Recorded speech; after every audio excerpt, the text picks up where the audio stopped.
It's a source of energy that's becoming cheaper.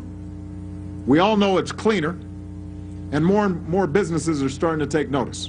We've got to double down on a clean energy industry that's never been more promising. Doubling the clean energy we use. In investing in clean energy. To jumpstart a homegrown clean energy industry.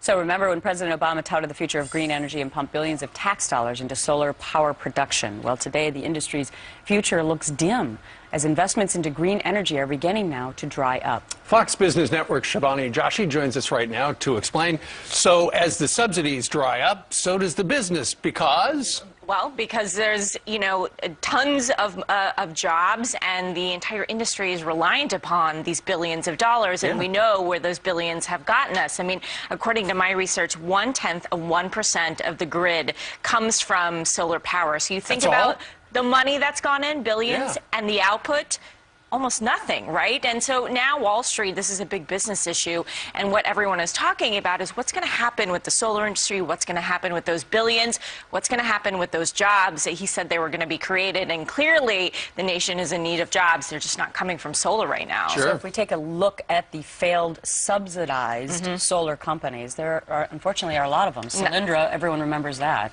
Well, this is not a good track record here, certainly, and we know what the checkered past has been for President Obama and his statements about the solar industry and what the subsidies are providing. The one thing I want to make mention, I mean, subsidies in and of themselves are not a bad thing. We see it happen in the technology industry. It happened with nuclear, even happened with the oil industry. But the problem is that the solar industry has never proved that it can take the training wheels off of additional funds and run on its own.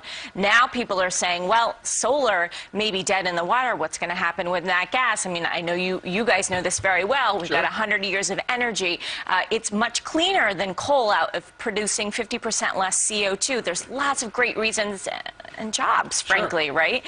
So many people are talking about on Wall Street and the business industry, okay, let's take our focus off of solar, let's move it to nat gas, and let's get this economy going because it's about time. Because that's really what we have a lot of. But, the United States simply hasn't figured out how to do solar effectively and cheaply. You look at the country of Germany, it's working out great for them. It is working out great for them, and we just have to figure out where we want to be as a nation. I mean, the problem is that with the solar industry, you have the Chinese coming in and undercutting the markets, and so that's what the subsidies were doing. It was making us more competitive with the Chinese. Well, then they start to cut prices again, and then we start to throw more money. That's not a viable business solution. What was Germany doing correct? Are they just a smaller country that made it more feasible? They're a smaller country, and they've got lots of sun, right? They've got a lot more sun than we do, and the problem is it's a cloudy day and it's raining, you're not going to have it. I mean, this nation is vast and beautiful in its